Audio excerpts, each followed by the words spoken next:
In this video, I'm going to show you how to block someone on TikTok.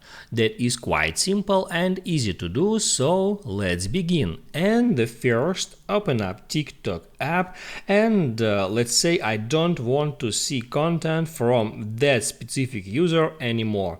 In that case, I can just block that user. All I have to do to block him is to open up the person's profile, then tap a three dots icon and among these options select block. Just hit there at block and then confirm it. Now here it says that you blocked that specific person. From now, you wouldn't be able to see that person's content on your TikTok feed and even on that person's profile page. Write down in the comments below if it helps you and don't forget to like and subscribe.